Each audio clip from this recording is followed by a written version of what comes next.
All right.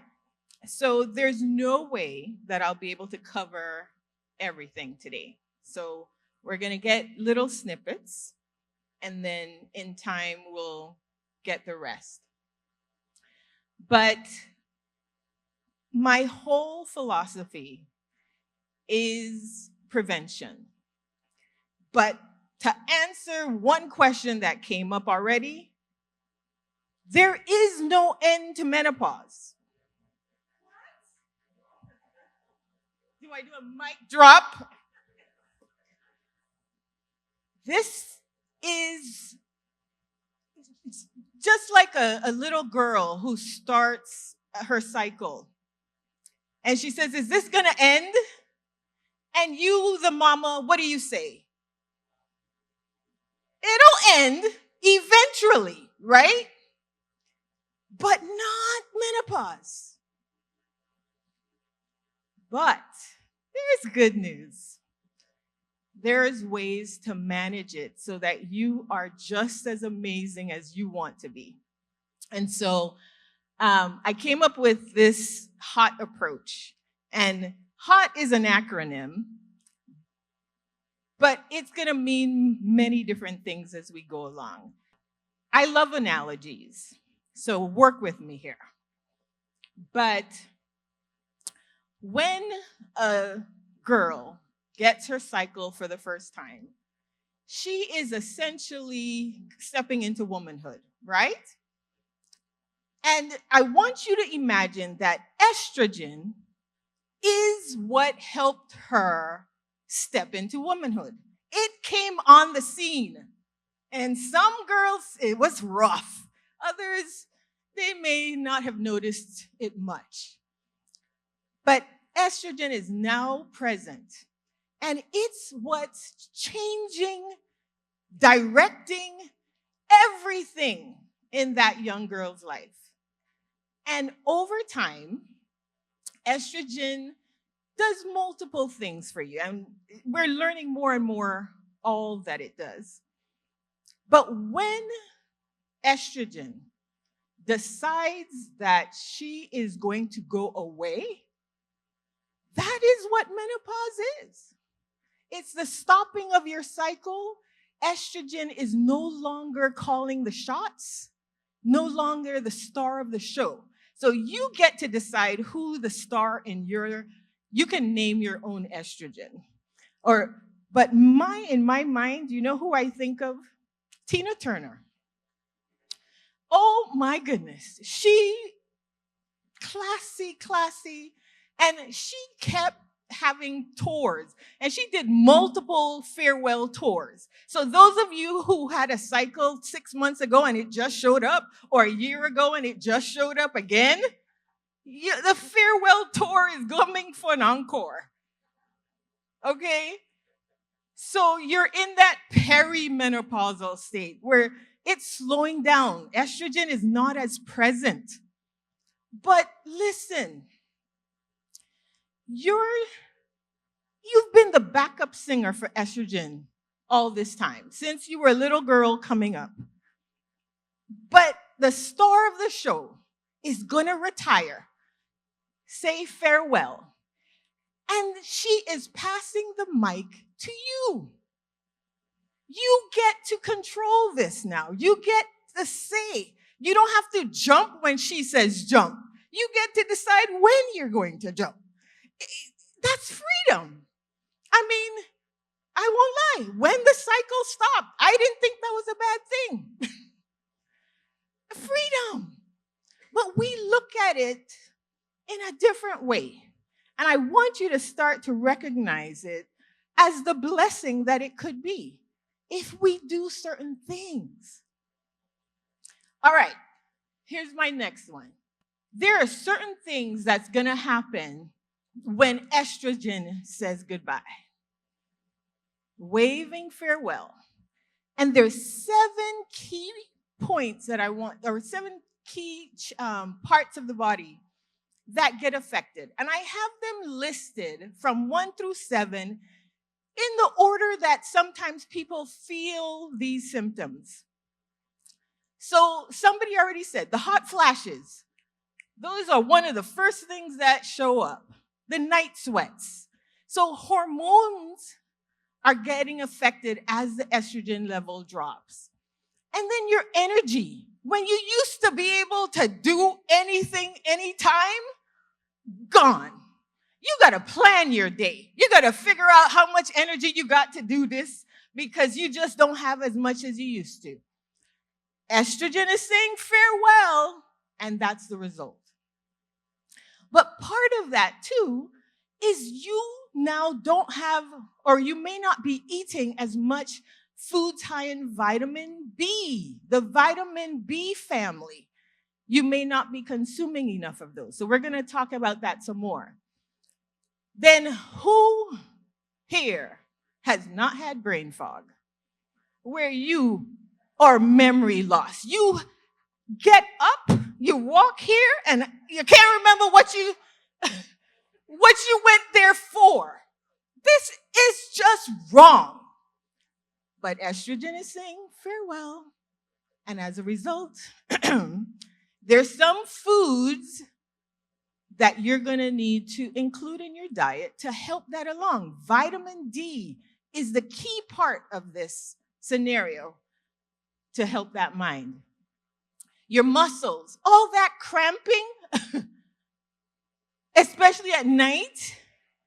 Oh my goodness. Okay, you can tell I know a little bit about this, right?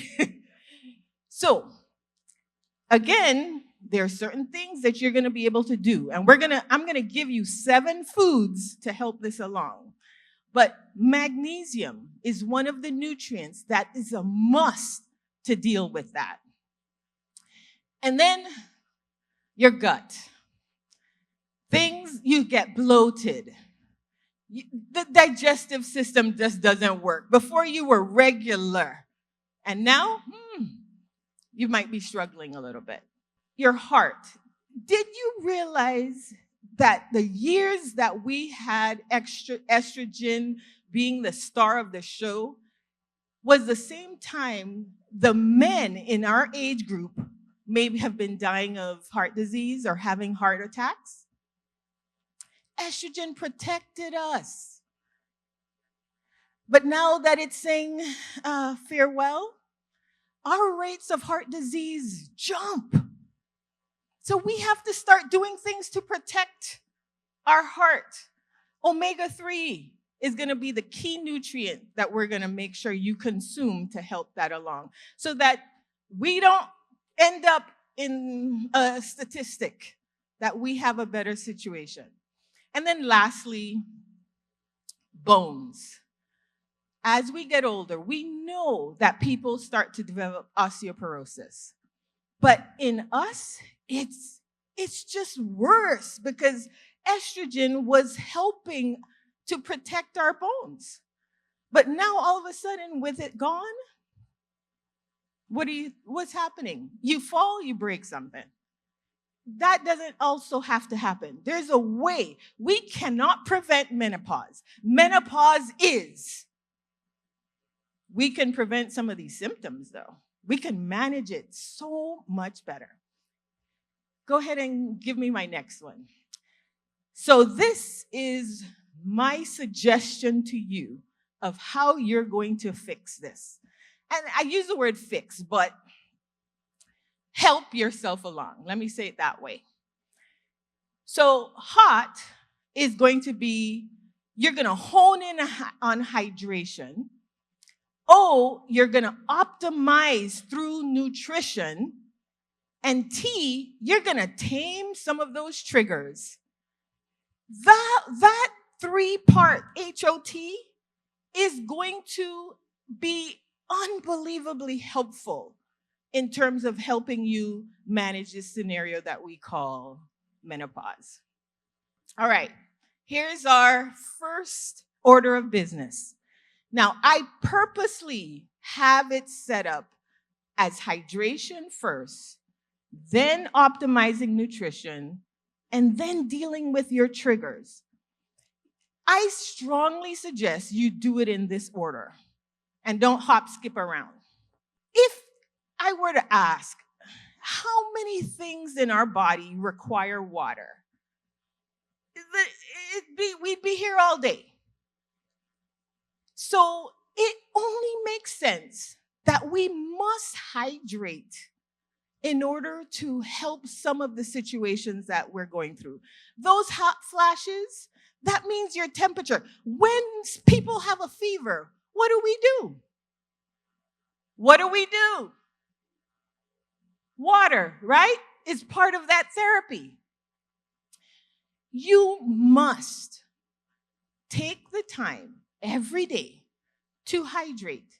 And I've given you 7 different options.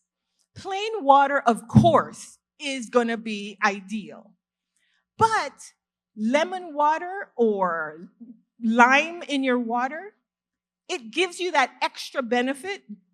It has vitamin C in the citrus, and that's going to help you calm some of those hot flashes. So I have lemon water under hormonal. And then coconut water. It's a must for if you in the Virgin Islands where heat and hot weather is our lifestyle. You have to put back in some of the minerals, the electrolytes that you lose. And we are natural, we have it in abundance, so why not use it? And of course, there are alternative electrolyte thingamajigs, but I'm into natural as much as possible. So I'm suggesting coconut water. Green tea is going to be another option for you. And a little later, I'm going to explain about caffeine. So I'd prefer your green tea to be caffeine-free as much as possible. But the antioxidants in green tea helps with your mind, helps with some of that brain fog, helps to just settle you down a little bit. Herbal teas. Now, this is part of our culture. Drinking tea. And any tea you choose that's not caffeinated. So chamomile tea would be an excellent one for the evening. It's going to make sure it helps relax you. Ginger tea could be an option, helps with circulation. But what do we have that they may not have that's in our backyard? Soursop tea is another excellent one that you can use in the evening. But this is, you almost want to do a ritual. This is what I drink in the morning. My lemon water with my green tea. This is what I'm going to do midday. My coconut water. And then this is what I'm going to do in the evening. My herbal tea, my calming tea. But I have 2 more things up there. One is vegetables that have a lot of water. Any vegetable that you bite into that's crisp and juicy, that's a water-rich vegetable. And it can be exceptionally great for you as part of your hydration situation. But then there's milk or milk products, high in calcium, so great for your bones. And again, will help with your hydration. So your job is to get all or most of these items in every day. And the amount of water you need to hydrate might differ from person to person, but just start. Now here, I'm going to answer a question that I know you're going to ask. I don't get thirsty. I don't feel, my body doesn't call for it. Have you ever said that? It doesn't call for it. And I had to listen to my body. Yeah, well, I'll tell you something. The thing that tells you that you're supposed to be thirsty, your thirst signal, as we age, wouldn't you know it ages too? And it don't work like it used to? And do you know your kidneys that used to send a message to your brain for you to drink, they got older too? And so they don't send the signal? So don't rely on how you feel. It got nothing to do with nothing. You must drink. Period. If you're in a cold place like this, you still need to drink. Optimize nutrition. These are your 7 foods that you must. Now, of course, there are others. And if you're allergic to one of these and you don't eat them, that's fine. There are others that we can substitute. But I'm telling you, research has shown that these 7 foods, if you eat them on a regular, you're going to come and hug me. That's what you're going to do. In 3 months, you're going to come and find me. I'm in the Island Medical Center in Sunny Isles, Suite 1B. You come and hug me. Here we go. Soy and soy products. Estrogen is saying farewell. She is leaving. We could cry about it, which means you need more water, or you can find something that helps mimic the effects that estrogen had. So soy products have what they call phytoestrogens, which helps your body think it's getting a little estrogen. Now, I know you have heard that soy products are linked to cancer, specifically breast cancer. How many of you heard that before? All right. So it turns out that science is not 100%, and research is not always based on people. So the research that came up with that was based on mice. Hello, are we mice? No, we're not. So the human studies that followed women, people who use soy products, no high rates of no cancer. And then think about it. There are whole countries, Asian countries, that eat soy. That is their main food. So how in the world? But here's what happens. We in America, we like to do something that other countries don't do. We to fry everything. We bread it, fry it, and change it from what it originally was. So don't go out and buy a soy protein powder and say, oh, she said to have soy. That's not going to help you accomplish your goal of doing menopause a little bit better. So you want the whole food as much as you can. So tofu, tempeh, edamame. They sell edamame in the frozen section in our grocery stores. You can use that as a snack. And my goodness, you're going to like it. So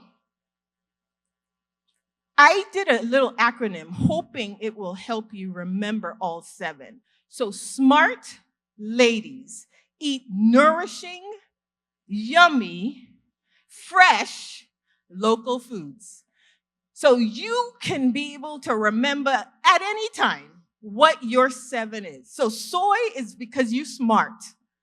And ladies, legumes are your best friend. It's part of our culture. But do you know what some people do? Just use a sauce. They put the bean sauce on the rice, and they leave the beans in the pot. Do I have some witnesses? This will not help you. The B vitamins I told you needed for energy, they're found in beans. It's in pigeon peas, it's in lentils, and you don't have to have them stewed next to your rice. They could be a dip like hummus. They could be in your salad. They could be a soup. They used to they used to make, or people used to eat a lot of red pea soup, right? They were healthier then. But now, not so much. So, beans. Eggs are your next one. If you get the egg, you have the sun, and you have the vitamin D supplement. Those are going to be your options. Nuts. Nourishing. But what do? Too much of a good thing is good for nothing. What do we do with those nuts? We have the container or the bag right next to us and we just eat. Hello? No, that's not going to work. Yogurt, yummy. Greek is your better option. Low-fat versions, also your better option. That works on your gut. If you don't do yogurt, then you need a probiotic supplement as your option. Fatty fish, fresh, salmon, tuna. What's my other one? Herring, mackerel. All fatty fish. Now, local fish just doesn't give us all that extra fat. So our pot fish, as good as it is, you need your fish to have a lot of omega-3 in it. And our pot fish just doesn't, our waters aren't cold enough for the fish to get that fattiness that we need to protect us. Your heart needs, did I say need? You must have a diet rich in omega-3. And yes, fatty fish isn't the only thing. It's in nuts, walnuts, chia seeds, flaxseed. But I'm giving you 7 to make my point. Last one, leafy green. We're going to take questions at the end. Leafy greens to get your calcium. Now, of course, yogurt gives you calcium, but I purposely put leafy greens here. And I want you to try to do dark leafy greens as much as possible. So your spinach, your kale, your collards, right? The other day we went to a workshop and they talked about sweet potato leaves. And I just happened to have sweet potato in the yard. And I went out and cut. Oh my goodness. It was good. I may not have to buy spinach because it's just running. And it's like a weed. So you could even if you don't have land, you could put it in a pot and that thing will grow and you can pick from it and make your dark leafy greens every day. All right, next. Last one. Tame your triggers. I am not going to spend a lot of time on this because you know this. But I am going to say this. Somebody asked a question about the hot flashes coming back or the heat or the not feeling well. These foods, they're very likely the culprit of that. So if you are having a lot of hot flashes, spicy foods may not be your friend. And do not stone me for saying that. I know we're in the Caribbean and spice is but give it a try. 2 weeks. Don't put all of that hot. Use other more calming herbs, right? And see if you don't see a difference. And then don't stone me on this one either. Caffeine is not your friend. That cup of coffee that you have in the morning, that soda that's so high in caffeine, think of one of the things caffeine does is it causes your body to get rid of fluid. It's like a diuretic. It also causes it to release magnesium. Now, we just said magnesium is important so that you have better sleep and that your muscles can relax. And you are in the morning, and some of you throughout the whole day, you're drinking a beverage that causes your body to lose more water and get rid of the thing that you need so you could sleep better. It's backwards, right? We can do better. There are 4 of them up there. I'm going to do all at once. Sugary foods, processed foods, alcohol, and what's the last one? Fried foods. Remember I told you my estrogen, I think of it like Tina Turner. So at every concert, there are fans just going crazy for her, right? And you want fans, and you are about to be a superstar too. But there's a chemical in our body. It's a messenger chemical. Very, very good. It helps send signals so that when something is wrong, it sends a signal so that your body says, oh, you need to send help here. It helps to make sure healing can take place. It makes everything run smoothly. So it's like a good fan, right? And I know you've seen this over the years, that crazy fan that disrupts everything, make a whole heap of noise, stalk the celebrity, that crazy fan, the same messenger chemical, it's called cytokine, that becomes a crazy, crazy piece of somebody. When you eat those 4 things or consume alcohol, including red wine, don't stone me, those foods make that helpful messenger, cytokine, become a crazy piece of a something. And it's now called an inflammatory chemical. It causes so much inflammation. It causes all kind of chaos. The brain cells that need to communicate so that you can have a thought that you can remember, it blocks it. It starts to break down your bones. Your bones deteriorate faster because this inflammation is there. You would not invite no crazy fan into your house. But we put the foods that do that to our body, we welcome them in. They are causing some of that chaos. Does it mean you're never going to eat them again? No. Does it mean every single day you put that in your... No. That's the change I'm encouraging you to make. So, what can you expect to feel? In the first 2 weeks, your energy is going to improve. You're going to be less moody. I love that question, by the way. Snap, snap. You're going to have less bloating. Your cravings, which is what leads to some weight gain, is going to be improved as well. And that's just after 2 weeks.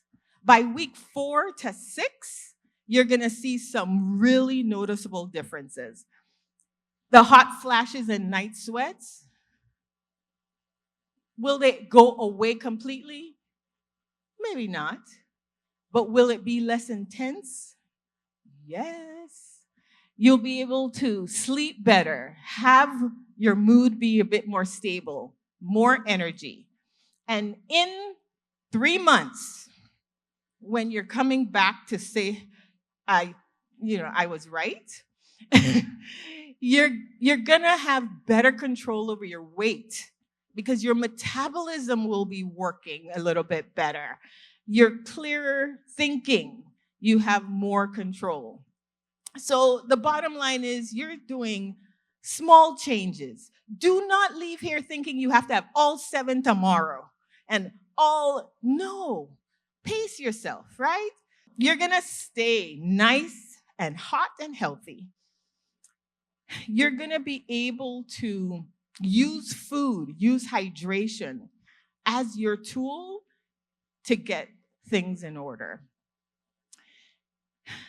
The objective is to not try to do everything at once, but 1, 2, 3 steps at a time, add it in. I think you'll be pleased. Thank you.